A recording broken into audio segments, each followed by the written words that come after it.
Oke, Sobat Healthy. Hari ini acara IG Live kita adalah episode yang sangat spesial. Kenapa? Karena bintang tamunya nggak spesial. Bintang tamu kita tuh biasa aja. Dan mungkin cenderung ngebosenin dan mungkin juga nggak enak gitu untuk dilihat. Tapi justru itu yang bikin spesial. Karena nggak selain Healthy Hack, mungkin nggak ada lagi yang mengundang orang ini sebagai bintang tamunya. Gitu. Nah, daripada kita nunggu lama, lebih baik coba kita undang dulu ya. Hari ini sesuai dengan topiknya, itu kita akan berbicara tentang pengalaman baru menjadi seorang ayah. Nah, nanti, uh, Eh, nah, lu jangan ngobrol sembarangan ya. Lu jangan menghasilkan citra gua dan pendengar gua di Pilotok. Pilotok ini memberikan inspirasi banyak loh buat teman-teman yang lain sebenarnya. Jadi jangan sembarangan loh ya. Openingnya agak gue nggak salah jelekin, sebenarnya. sorry, gue nggak ngejelekin pilotoknya, Bud. Gue ngejelekin bintang tamunya, Bud. Gua. Jadi ini juga saya gue nyapa teman-teman di Pilotok karena gini ya, kita nih lama banget nggak bikin konten. Jadi buat teman-teman yang bertanya-tanya kemana sih Pilotok selama ini? Iya, kita lagi berjibaku dengan bayi yang baru lahir ini sebetulnya. Nah, sebelum dimulai lebih lanjut, kita juga minta maaf dulu nih, karena minggu lalu, acara mingguan kita yang IG Live Healthy Hack juga agak sedikit ke pending dulu, karena memang kesibukan dari salah satunya, kesibukannya si Budi. Nah, dia akan melakukan penebusan nih kali ini, dan dia akan menceritakan pengalamannya, bagaimana nih suka dukanya dia ya, menghadapi istri yang sedang dalam proses persalinan. Benar nggak, Bud? Betul. Gimana? Nah, Bud, biasanya kan kita akan nyebutin nih profil bintang tamunya dulu nih. Profil lu mau dibacain dulu nggak nih? Nggak usah. Gue udah terkenal banget ini gue udah terkenal, jadi nggak usah sebutin lah pokoknya lah. Langsung fokus aja kita. Tapi profil lu gue yang bacain loh. Makanya itu yang sebenarnya gue hindari. Makanya gue bilang nggak usah. Karena kan gue tahu dia mau bacain kan, jadi dengan nggak usah. Oke, Bud, lu kan baru, ini anak pertama ya, yang sah ya, maksudnya ya? Iya. Nah, yang sah, anak pertama yang sah ya?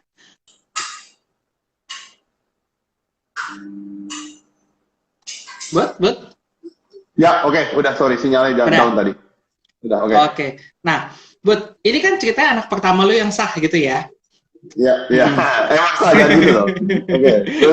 Nah, gue cuma pengen penasaran nih, Mandy bayi sesar atau normal nih ceritanya? Si Mendy bilang, dia masih galau antara normal atau sesar. Gue yang decide buat sesar. Enggak, gue mau sesar aja gitu.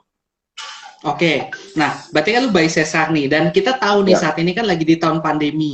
Berarti kalau misalnya sesuai dengan rumah sakit gue, pasti akan ada perbedaan nih protap-protapnya, dan memang cenderung lebih ketat ya jadinya kepada si pasiennya juga gitu, dan si calon ibu. Nah, coba dong ceritain pengalaman lu tuh gimana? Dari mulai persiapannya mungkin ya, persiapan sebelum operasinya berarti.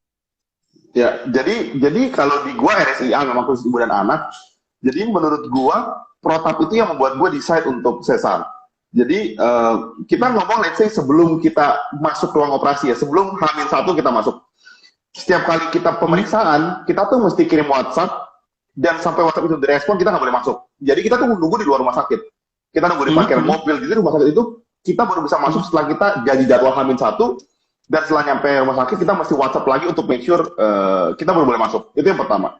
Yang kedua, ketika kita mau lahiran di sana, kita pasti di Mendy di PCR, gue di antigen gitu. Dan kalau misalnya ternyata kita positif atau terindikasi positif, kita nggak boleh di situ, kita mesti pindah rumah sakit gitu. Dan serem juga kan dokternya di situ, semuanya di situ, juga kita mesti pindah rumah sakit gitu. Nah, kalau misalnya terus kemudian prosedur dari Mendy kan udah masuk H-1 jam 6 sore. Gua itu untuk nunggu masuk jam 10 baru bisa masuk. Karena banyak banget prosedurnya, cek antigen, nunggu di bawah, nunggu banyak hal. Jadi itu yang membuat gue mikir, lu bayangin ya, kalau misalnya dia normal gitu. Lu mesti dicek masuk rumah sakit normal. Terus ternyata lu belum waktunya lahiran, lu mesti pulang dulu kan. Lu udah antigen satu kali, nunggu di bawah, di atas belum, pulang lagi. Besok lu mesti antigen lagi. Maksudnya itu benar-benar sangat-sangat berat banget ya prosedurnya. Jadi gue bilang, enggak lah, kita di sesar, untuk lebih jelas tanggalnya kapan. Karena kalau nggak susah banget. Itu sih protap yang menurut gue sangat susah. Oke. Nah, ini yang menarik nih, Bud. Yang mau gue tanyain adalah, lu bilang kan kalau misalnya ada yang positif, berarti lu mesti ganti rumah sakit nih. Ya. Nah, maksud gue, penentu utamanya itu adalah hasilnya si Mandy, atau hasil dua-duanya, atau hasil salah satunya. Contohnya misalnya kayak gini ya, misal Mandy negatif nih. Nah, sedangkan lu positif gitu. Kebijakan rumah sakitnya apa? Apakah lu berdua memang harus di rumah sakit yang lain? Seperti itu. Enggak, pendampingnya mesti diganti. Jadi gue juga nanya kan, makanya pendamping itu di antigennya di hari H. Kalau PCR-nya Mandy memang hamil 3-4 hari gitu ya di PCR, sampai besok baru keluar hasilnya. Jadi Mandy bisa masuk, tapi pendampingnya akan dicek hari itu. Kalau ternyata gue positif, kita harus segera ganti orang dan dengan di antigen lagi. Itu sih prosedurnya. Gitu. Oke, jadi maksudnya Mandy itu punya pendamping yang lain gitu ya? Iya. Bukan. Yang mendampingi hari itu orang lain. Lo jangan menjebak gitu. kata-kata gue ya. Emang lu kebiasaan ya? Parah. Nah, Parah. Nah, oke. Nah, sekarang berarti memang sebenarnya sih gini sih, Bud. Protap itu sih kalau menurut gue pribadi ya itu sebenarnya penting sih, Bud. Karena kan untuk meyakinkan. Jadi begitu lu masuk juga lu yakin kan. Jadi mungkin teman sekamar lu atau orang-orang di rumah sakit itu semuanya sudah menjadi protap yang sama. Ketatnya seperti itu. Betul. Dan mereka kan tidak boleh ajak kunjungan. Jadi benar-benar nggak boleh ada kunjungan, nggak boleh satu pasien hanya boleh satu pendamping gitu. Jadi benar-benar mereka make sure semua yang di lantai pasien itu semuanya clear gitu. Karena benar juga yang lu bilang, kita sebagai pasien tuh merasa aman kan, karena semuanya kita tahu clear. Itu gua rasa bagus, tapi memang jadi ini satu kejadian menarik. Jadi di hari gua masuk, ada lagi yang masuk kan ada beberapa gitu ya. Nah, kayaknya ini udah anak ketiga dia, anak kedua, anak ketiga lah gitu. Mereka juga di situ sebelumnya. Terus si suami ini marah-marah. Dulu saya nggak begini banget sih, dibilang gitu kan. Dia marah-marah. Istrinya sebelah istri gua. Istri bilang gini, udah pak, gitu. Gue kan kayak, dia marah-marah gitu. Jadi gue itu, mungkin dia kesel kan. Karena sebelumnya kan enggak. Jadi sekarang berubah. Kalau gue kan baru pertama kali. Jadi gue pikir, gue ikutin semua protapnya kan. Nah, dia ini kayaknya enggak.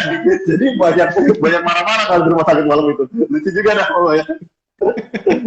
Jadi itu ya, Bud, ya, bedanya pasien newbie sama profesional. Profesional bisa nuntut. Gue newbie kan, jadi gue oke. Oke, nah sekarang gue pengen tahu nih, Bud ya, gimana sih perasaan lo nih saat lagi misalnya, berarti kan lo bisa nganter Mandy sampai ke ruang ini ya, di depan pintu ruang operasi ya berarti ya? Enggak. Lo nunggu di mana jadinya? Jadi semenjak pandemi ini banyak banget batasannya. Jadi kita hanya nunggu di depan ruang administrasi. Jadi dia bilang dulu itu orang boleh masuk di ruang operasi boleh, sekarang nggak boleh. Jadi banyak banget hal-hal yang dulu boleh, sekarang nggak boleh. Jadi ketika gua hanya nunggu di depan ruang administrasi, nungguin bareng admin yang lain gitu dan beberapa pasangan yang lain. Ketika udah Bapak Budi dipanggil, lihat anak sebentar, udah langsung cabut lagi. Jadi benar-benar gua nggak bisa merasakan seperti yang dirasakan orang-orang yang di film-film itu sebetulnya.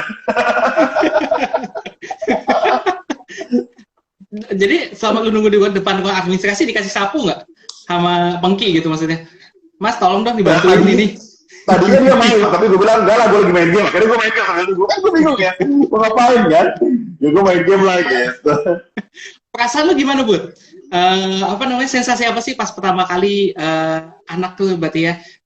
Bentar, kita sebut dulu nih. Siapa nih nama anaknya? Oh ya, nama anaknya Ethan Manuel Kristanda, nama anak gue. Asik, cakep. Untung bukan Budi Kristanda. Gagal. Emang gak mau. Nah, pada saat Ethan itu lahir, perasaan apa sih yang lu rasain? Mungkin pada saat lu pertama kali gendong dia, atau pada saat lu mungkin ngelihat dia dari awal gitu, sensasi apa sih, rasa yang paling menggelegak gitu dalam diri lo gitu sebagai papa baru? Ketika gue lihat pertama kali, dokter bilang, Pak, anaknya panjangnya sekian, berarti sekian gitu. Terus gue tanya, boleh gendong nggak? Nggak boleh, ntar kita bersihin dulu. Nah, yang begitu gue balik ke ruangan gue langsung balik ke lantai gue, kan dia bilang gini, Bapak nunggu balik aja di sana, karena ketika sesar, ini juga gue baru tahu, sesar itu kan sebentar ya, maksudnya bini gue tuh cuma 15 menit paling sesar. Tapi pemulihan dia lama 3 jam, karena katanya ibunya masih diobservasi. kondisi stabil apa enggak, make sure belum dibalik ke ruangan. Jadi dia bilang, bapak gue balik aja ke ruangan, jangan nunggu di sini karena percuma nggak ketemu. Akhirnya balik ke ruangan gue, terus gue nangis lah lama gitu karena terharu kan. Terus kemudian di WhatsApp kan, buat berapa beratnya? Terus gue bilang gini, nggak inget, saya ngeblank, saya cuma lihat tuh saya lupa dibilang apa, jadi gue nggak apa pokoknya. Pokoknya gue nggak, kalau gue cuma ingat muka anak gue, nangis selesai gitu. Jadi itu momen yang buat gue sangat-sangat terharu ya gitu. Sekalipun gue nggak bisa lihat dan pegang langsung pertama kali, tapi gue terharu lah gitu kalau buat gue gitu. Oke. Sebenarnya gue agak kecewa sih, Bud. Gue merasa, yang gue harapin ya sebagai ayah baru itu, ya ampun, yang sensasi nggak bisa dibayangin gitu. Atau mungkin rasanya itu kebahagiaan tak terhingga, misalnya kayak gitu ya. Tahu nggak jawaban yang gue dapat dari lo apa? Gue ngeblank, Hen. Iya, gue ngeblank ya. Gue udah kayak inget. Semua di tangan gue kayak inget. Saking gue.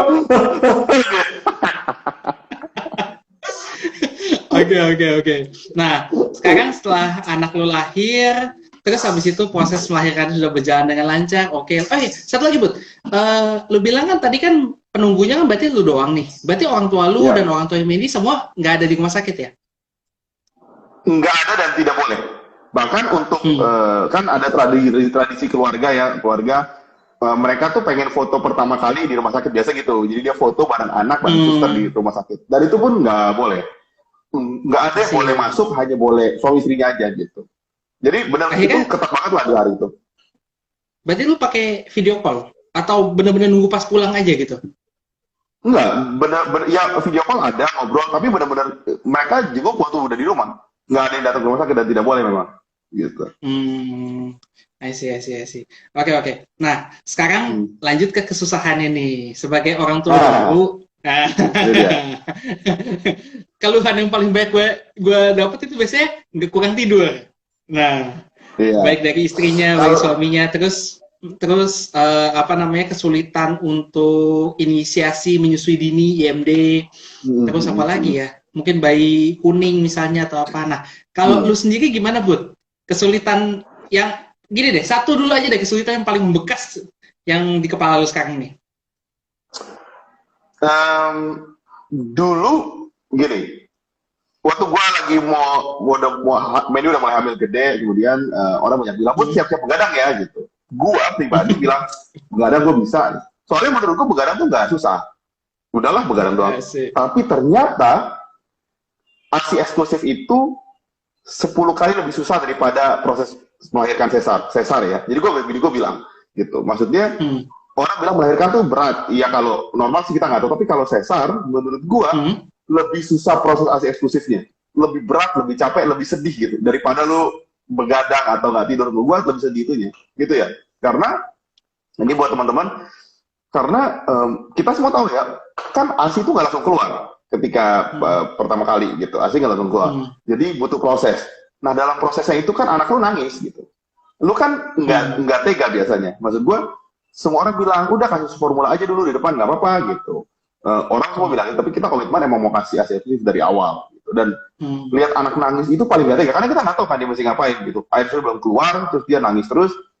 Nah itu stres banget, stresnya di situ. Bukan soal tidurnya menurut gue, dia nangisnya stresnya. Dan menurut gue ini yang banyak orang nggak tahu. Ketika kan bini gue hari ketiga tuh kita panggil salah satu ibu namanya Bu Atun, dia salah satu bidan senior, dia pengajar juga dosen untuk kebidanan. Terus dia ngasih tau pijat laktasi gitu, terus dia ngobrol sama bini gue, dia kasih nasihat, dia bilang, dan lu bayangin ya, ketika payudara dipijat gitu, pijat laktasi, itu dipijat sekeras-kerasnya gitu, paling air susu keluar 3 tetes ya, sedikit sekali yang keluar air susunya. Terus dia bilang gini, kebayang kan ketika seorang anak nyusu sama ibunya, anak itu butuh effort sangat keras gitu. Makanya anak itu gampang capek, gampang tidur di tengah-tengah gitu. Tengah-tengah nyusu dia tidur. Nah kita orang tua mesti standby. Jadi setengah jam mesti bangun karena anaknya rewel lagi gitu. Karena dia belum kenyang, tapi dia udah ngantuk. Jadi hal-hal itu yang orang tidak pernah bilang. Kalau misalnya teman-teman beberapa susu formula mungkin lebih gampang kan diaduk, mereka langsung tidur. Dan susu formula itu, ini gue nggak disebut susu formula ya, tapi botolnya itu kan dituang dia netes gitu. Kalau ASI kan gitu maksudnya. Gampang. Kalau ASI itu lu mesti sedot, anaknya kadang-kadang bukan sampai merah, dia kadang-kadang kesel gitu. Disedot nggak kuat-kuat, anaknya marah kadang-kadang, capek, kesel. Jadi gue baru merasakan dan Mandy juga bilang kalau lu punya kesempatan buat ngasih eksklusif, lu mesti bahagia sebetulnya, karena nggak semua orang punya kesempatan itu gitu. Dan anak lu juga, gue merasa ya, gue nggak tahu dia tahu apa enggak, tapi kan dia neneknya kan semangat banget sampai kesel kadang-kadang. Jadi ya kayak bapaknya lah, sama-sama suka nyusu kan sebetulnya, beda konteks aja sebetulnya. Akhirnya ada yang menandakan kalau itu beneran anak lu, Bud. Mungkin itu ya. Oke. Berarti ini, berarti menurut itu kesulitannya adalah AC eksklusif ya, yang paling utama ya? Iya. AC eksklusif, oke. Nah, sebelum kita lanjut lebih jauh, kita buka nih pertanyaan kalau misalnya dari Sobat Healthy atau dari teman-teman Pillow Talk yang misalnya mau bertanya lagi tentang perihal pengalamannya si Budi atau yang lainnya, boleh nih langsung diketik aja di kolom komentar, nanti akan kita bantu tanyakan dan kita akan jawab satu persatu. Oke. Nah, Bud, nah sekarang nih, jadi oke. Menurut tuh kan ASI eksklusif tuh susah. Berarti kan yang gua tangkap adalah produksi ASI Mandy saat ini kan mungkin saat awal-awal kan berarti memang masih kurang banget kan? Betul. Nah, berapa hari sih proses yang dibutuhkan? Jadi kalau bisa bayi itu pada saat baru lahir itu kan sebenarnya memang dia masih punya cadangan kalori yang cukup. Iya. Ya, jadi sebenarnya biarpun dia nggak dapat susu juga sebenarnya masih nggak masalah. Cuma kadang-kadang dari orang tuanya kan nggak tega. Nah, yang gue mau tahu, ya betul kan? Nah, yang gue mau tahu, perlu waktu berapa hari sih sampai dari proses dia melahirkan sampai ASI-nya itu baru mulai keluar gitu, sampai bahkan mungkin bisa mulai beradaptasi pelan-pelan seperti itu. Oke. Menurut gue struggle paling besar tuh 4 hari pertama. Jadi ASI-nya sedikit, 4 hari pertama sedikit. Terus, nah kebetulan ya di hari keempat kita pijat laktasi gitu. Jadi kita pijat, dikasih tahu supaya lebih lancar ASI-nya. Setelah dari situ lebih lancar. Tapi emang masih sedikit gitu, masih sedikit. Jadi pokoknya gue udah masuk minggu kedua. Begitu masuk minggu kedua itu udah mulai stok, bahkan udah mulai stok dikit-dikit, abis itu mulai lancar. Tapi 4-5 hari pertama itu struggle gitu. 2 hari pertama betul kata Dr. Adrian, bayi itu belum lapar gitu. Jadi dia nggak justru nggak apa-apa. Hari ketiga baru mulai lapar. Jadi beberapa rumah sakit kan gitu ya, mereka sampai kita tanda tangan surat kalau kita mau kasih susu formula gitu, karena buat mereka 2 hari itu nggak apa-apa, jamin aja. Hari ketiga mulai lapar, sebetulnya kan mulai asik keluar di hari ketiga dikit, tapi kan nah karena dikit kita tertekan gitu, anaknya nangis, mungkin gini ya, ini dokter bilang kan perut bayi itu hari ketiga tuh paling baru segede kuku atau kelereng gitu, kecil sekali sebetulnya lambungnya, jadi belum butuh sebanyak itu susunya. Kadang-kadang mereka nangis bukan karena lapar, karena kesel gitu. dia nggak bisa gitu. Nah itu yang bikin kita jadi stres sebetulnya, padahal mungkin bayinya tidak segitunya soal lapar gitu. Jadi menurut gua 4-5 hari itu berat banget. Itu yang butuh komitmen. Jadi ini menyangkut ke mitos-mitos sebetulnya. Ayo minum daun katuk yang banyak gitu, ayo minum makan daun katuk yang banyak gitu. Terus kita ngobrol, terus dia bilang yang memproduksi ASI itu kelenjar di kepala, bukan dari makanan yang kita makan. Jadi nggak ada makanan yang bisa mengeluarkan air susu, dia bilang gitu. Kalau ibunya harus makan makanan bergizi, perlu buat ibunya, bukan buat ASINya. Ketika ibu itu happy makan cukup, kemudian ASINya akan keluar karena ibu itu jadi happy, dia bilang gitu. Makanya ketika kemarin ngobrol, dia lebih bilang suaminya masih support ya. Dia masih bilang kalian masih sepakat ya, kalian butuh apa masih bareng-bareng supaya ibunya jadi relax. Karena memang nggak, antara makanan dan ASI itu tidak related. Itu yang gua nggak tahu kan, itu kan kita semua orang tua. Semua tiap hari sayur katuk, sampai bosen anaknya, sampai stres gitu. Terus ada cerita menarik. Suatu hari itu nggak ada daun-daun katuk si yang pijat laktasi. ASINya nggak keluar ya. Jadi karena stres ibunya kan, ASI gua nggak keluar hari ini, karena nggak bisa daun katuk gitu. Dan ketika lusa ada daun katuk, dia belum makan, susunya udah netes. Itu kan kayak sugesti ya sebetulnya. Jadi kita pernah bahas di topik kita tentang placebo. Nah itu yang terjadi sebetulnya. Placebo kan. Nah itu yang terjadi, yang nggak banyak orang notice tentang air ASI gitu. Jadi sekarang udah nyaman lah, udah nyaman. Hari pertama itu, lebih tepatnya hari pertama pulang dari rumah sakit. Nggak ada suster kan? Nggak ada apa-apa kan? Itu rasanya, gue pengen balik lagi ke rumah sakit, tau gak? Gue pengen suster kayak pegang.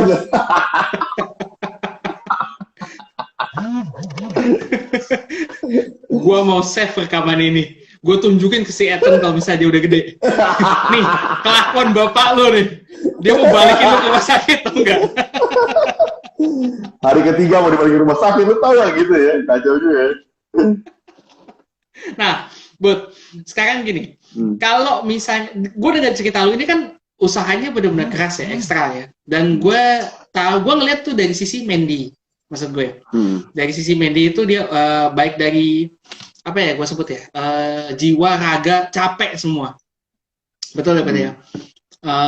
Nah, yang lu lakuin ini apa gitu sebagai suami? Gue mau tahu. Parah lo ya. Parah udah gitu ya. Perlu gue panggil bini gue kesini. Nah, bentar. Jadi gue kasih pertanyaan formalnya ya. Kira-kira apa sih yang bisa dilakukan seorang suami untuk mensupport istri di saat kondisi seperti itu? Nah, pertanyaan informalnya, lu ngapain sih, Bud? Oke, ini tips and trick. Lu kan akan married juga, lu akan jadi calon bapak kan. Jadi ini penting. Yang pertama, lu mesti latihan gendong anak lu dari hari pertama. Banyak bapak yang tidak lakuin itu. Jadi ketika gue gendong anak gue hari kedua, suster udah bilang gini, bapaknya pintar gendong anaknya gitu. Karena gue punya teman-teman yang memang sampai 2 minggu mereka tidak gendong anaknya, karena mereka takut kan. Bapak kan lebih takut gitu nggak gendong. Itu yang pertama menurut gue. Jadi si istri tahu bahwa kita juga bisa tenangin anak kita kalau dia lagi nangis. Gitu. Jadi anaknya bisa tenang sama kita. Itu yang pertama.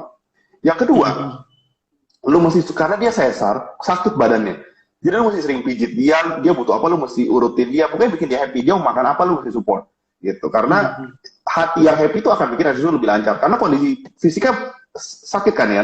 Kalau normal mungkin gua nggak tahu pengalaman, tapi kalau sesar tuh sakit. Benar-benar, jadi sampai dikasih painkiller yang lumayan oke gitu. Tapi memang itu sakit sekali. Jadi yang kedua itu, dan yang ketiga, menurut gua, lu berdua mesti komit bareng-bareng untuk bilang, gue merasa ya, mesti bilang gini suaminya, ayo kita bisa ngasih eksklusif, aku yakin kok kamu bisa gitu, kamu butuh apa sih aku support, karena itu penting banget buat istri. Kalau lu ditinggal, lu nggak sanggup. Dan ini mungkin beda orang ya, gue nggak tahu pendengar kita, gue dan Mandy beda point of view. Buat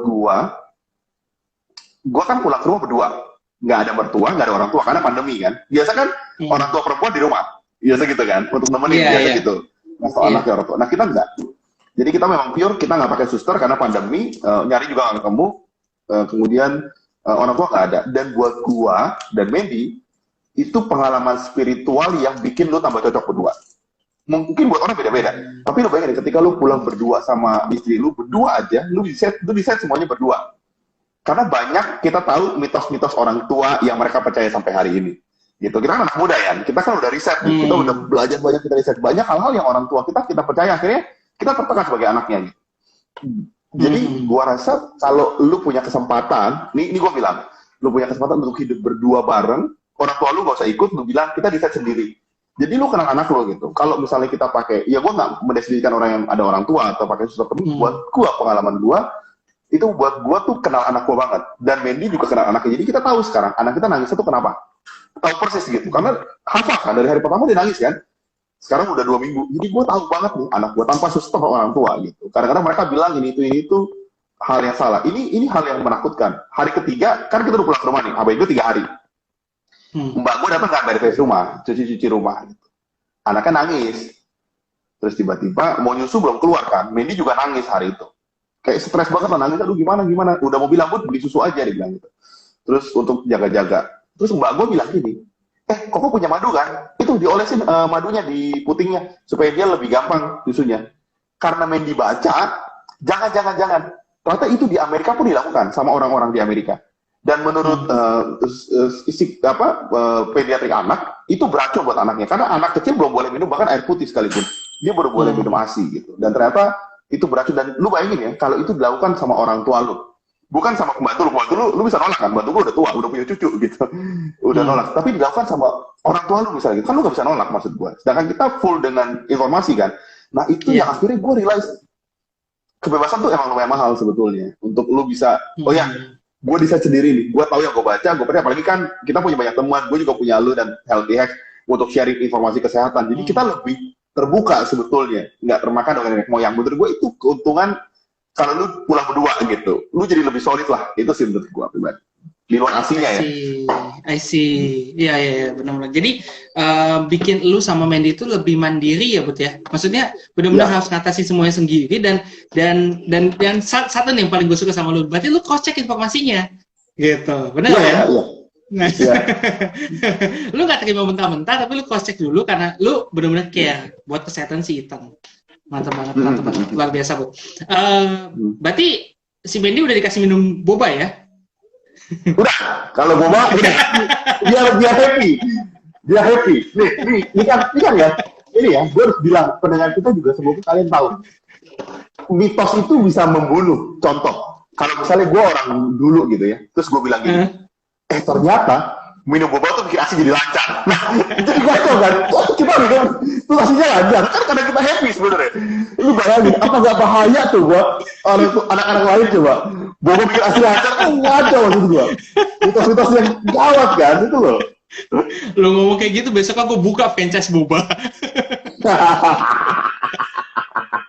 Oke.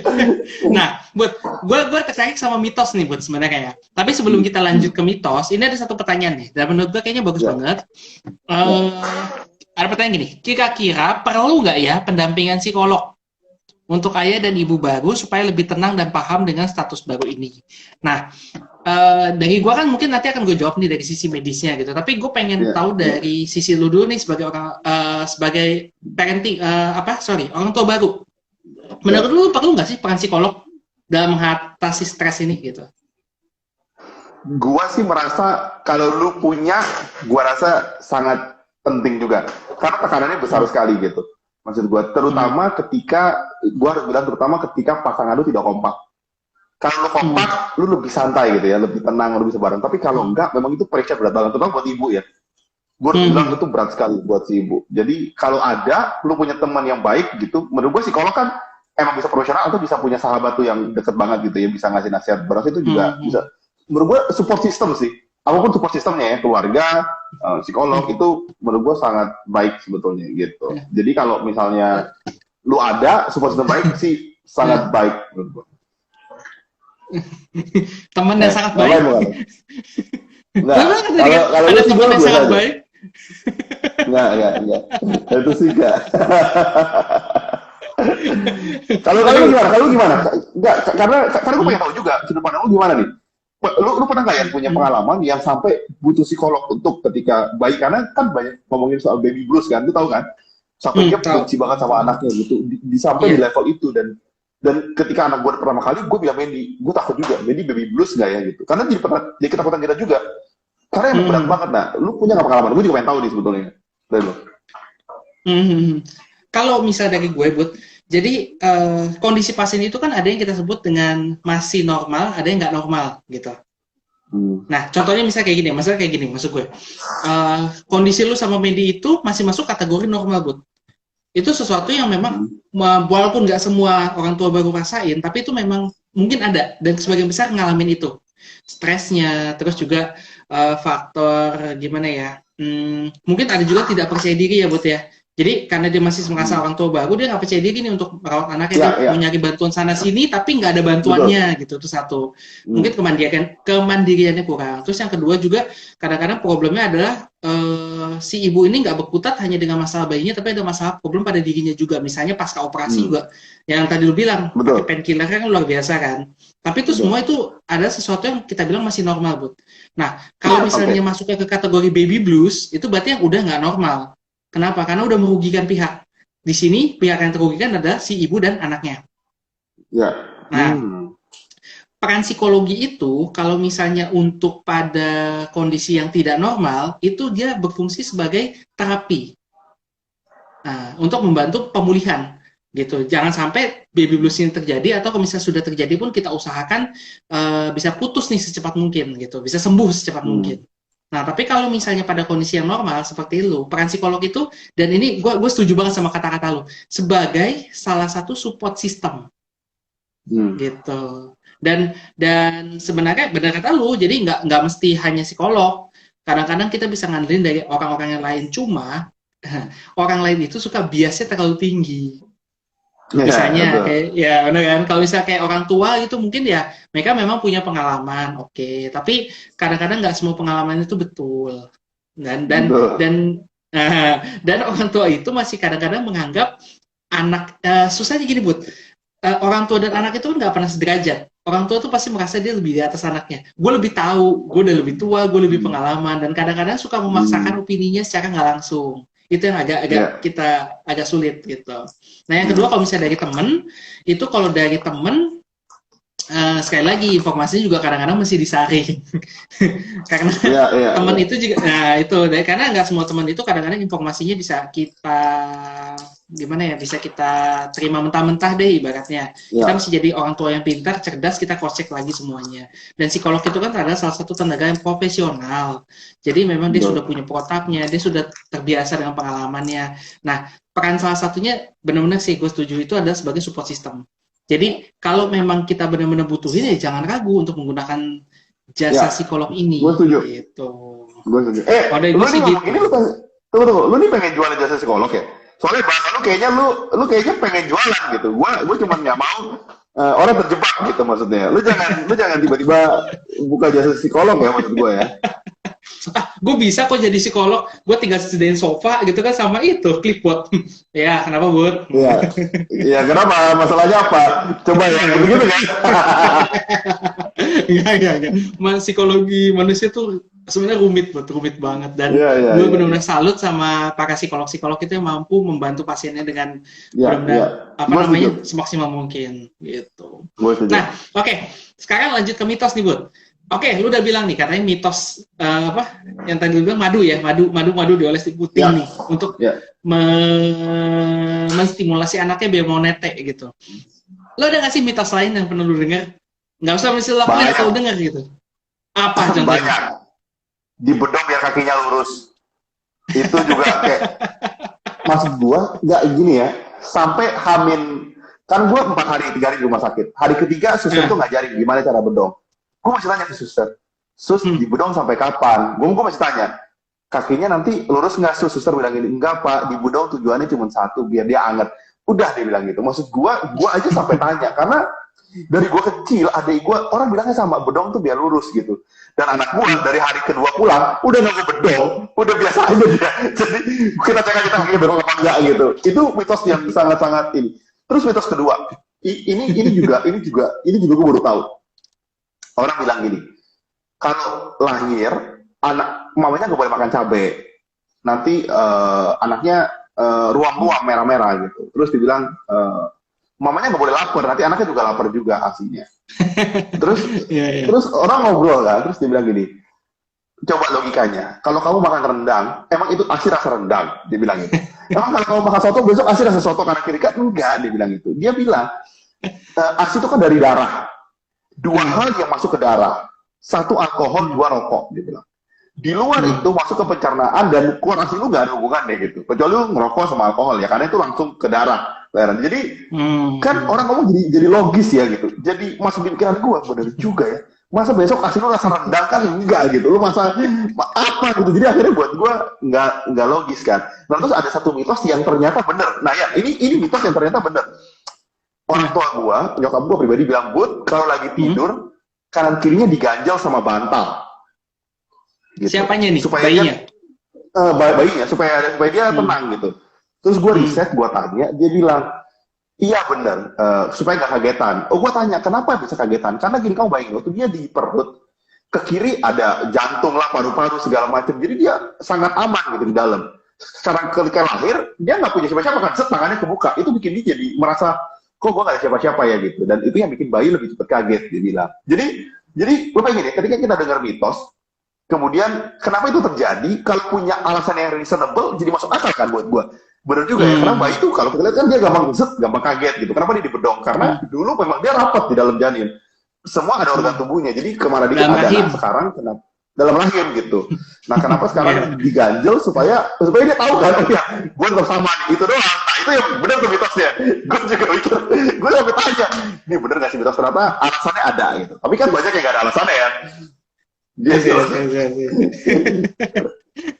Gue kalau lu ternyata lu cerdas ya, gitu loh. Iya, enggak maksudnya gini loh. Itu pengalaman gue. Jangan sampai kita jadi kayak gue kan. Jadi gue mempersiapkan dia terbaik dong. Kalau dia kayak gue kan bahaya bisa, gitu ya. Iya. Berarti nanti gue bisa bilang ya, Nathan, untung lu gak dibedong. Kalau dibedong jadinya kayak bapak lu. Ya kalau dari lu ketemu banyak pasien, Gua, apa yang lucu-lucu ya? mitos yang ini buat, yang kalau ibunya lapar, anaknya lapar. Nah, Iya, itu juga lu pernah dengar ya? nah, tapi itu sebenarnya benar dalam Oke. tanda kutip ya. Maksud gue gini, sekarang gini, ini kita mainnya logika lagi gitu. Kenapa sih ibu nggak boleh dibiarin lapar? Karena kan sebenarnya kan untuk menghasilkan susu, menghasilkan ASI itu butuh banyak nutrisi, benar nggak, Bud? Nah, Iya, kalau iya, si iya. ibunya itu lapar, otomatis ASINya kan produksinya kurang. Iya, betul, Nah, betul. produksi ASI yang kurang bikin bayinya jadi lapar. Jadi apa betul? Jadi kesel kan? Dia ngejok-ngejok nggak pernah apa kesel kan? Emosi dia. Anak gua sering emosian tuh. Susunya nggak banyak. Kesel kalau anak gua. Gila, bener-bener anak lu ya, Bud ya. Anak gua ya, gila ya, sama persis ya. Oke. Nah, Bud, kayaknya kita udah di penghujung acara nih. Nah, Ya, gue pengen buat sesi terakhir, gue pengen tahu nih, lu bisa nggak ngasih tips, trik, saran, advice, apalah gitu, terkait mungkin dari teman-teman Sobat Healthy atau teman-teman dari Pilotalk yang saat ini lagi menunggu-nunggu jadi orang tua, atau mungkin lagi nunggu-nunggu kelahiran juga nih di dalam waktu yang dekat. Nah, lu ada sesuatu nggak kata-kata buat mereka? oke. Kalau konteksnya lagi nunggu kelahiran, gue punya satu. Lu berdua mesti decide. Lu orang mau ASI eksklusif atau enggak? Maksud gue gitu. Menurut gue itu poin paling penting. Jadi kalau emang lu decide buat enggak ASI eksklusif, nggak apa-apa. Jadi ibunya juga lebih tenang gitu. Dari awal lu harus nyari susu formula mana yang terbaik buat anak lu gitu. Tapi kalau decide untuk ASI eksklusif, lu berdua benar-benar mesti effort yang sama karena emang berat sekali gitu. Lebih berat daripada proses kelahirannya menurut gue. Jadi itu yang pertama. Yang kedua, ini gue ngomong dari sudut pandang bapak ya, karena kan gue bapak. Lu mesti pastikan lu tuh mesti support istri lu karena berat banget buat istri, kasihan gitu. Maksud gua istri itu capek sekali, apalagi lu masih eksklusif ya, dia benar-benar nggak bisa tidur karena bayinya suka nangis, benar-benar kadang-kadang dia kasihan banget lah kondisinya. Kalau lu nggak support, lu nggak pijitin dia, lu nggak berusaha gendong anak lu, semua udah gitu. Dulu karena gue punya pengalaman waktu adik gua lahir, bokap gua nggak terlalu begitu ya, kan gua udah mulai gede kan SMA, jadi gua lihat itu mau nyusu udah dia nggak mau lihat, nggak gendong, nyokap gua dikit nyusu, jadi maksud gua kasihan gitu. Dan gue baru ngerasain sekarang karena bebannya banyak, apalagi kalau lu nggak ada mertua, nggak ada orang tua gitu. Dan gue rasa dua itu sih bapak penting banget ininya, sisinya dia. Jadi peran sertanya itu untuk sebagai benar-benar support banget ya, Bud ya. Jadi Ya, si ya. suami itu ada sebagai support sistem utama bagi si istri. Betul, gue setuju. Oke. Gitu. Luar biasa. Oke, Bud. Selamat ya sekali lagi gue ucapin buat lu Thank you, selamat ya. pagi, buat Ethan juga. Semoga jadi anak yang baik. Dia mesti tahu ya gimana perjuangannya orang tuanya dari saat ngelahirin dia, dari saat memberikan susu untuk pertama kali itu susah banget. Dan itu Susah juga banget. kenapa kita mesti betul.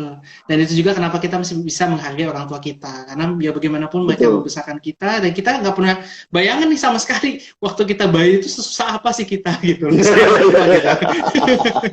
Gitu. Udah. Lu kan nggak tahu kan, lu susah apa lu itu bayi kan? Iya gitu. Si Ethan kalau misalnya ngenyot ASI nggak dapat cuma marah gitu kan. Siapa tahu dulu waktu kecil waktu ngenyot ASI nggak dapat lu maki-maki, sumpah serapah kan kita nggak tahu gitu kan. Itu belum lihat ya.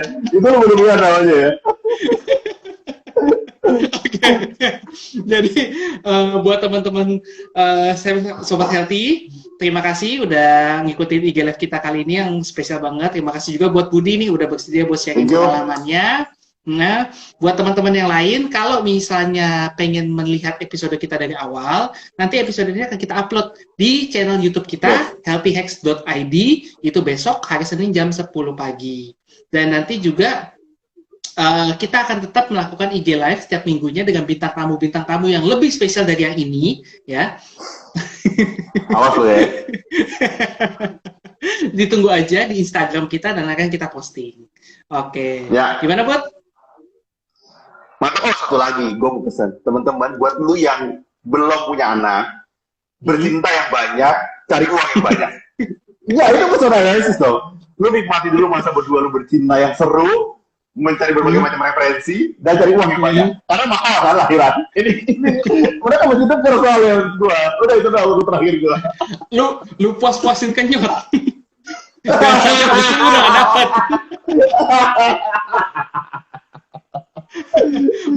buat sobat pilotok gimana, Bud? Karena pendengar pilotok teman-teman kalian banyak yang in a relationship gitu ya. Gue cuma bilang nikmatin masa kalau kalian single, kalau kalian masih pacaran atau kalian baru awal menikah, karena ketika lu punya baby dunia berubah gitu, mental lu berubah. Maksud gue mendingan lu siapin mental lu dari awal, sama pasangan lu tahu banget hubungan lu, jadi lu siap ketika punya anak, karena it's a different ball game gitu, beda banget lah dunianya menurut gue. Jadi itu sih menurut gue. Jadi jangan buru-buru lah, santai aja gitu.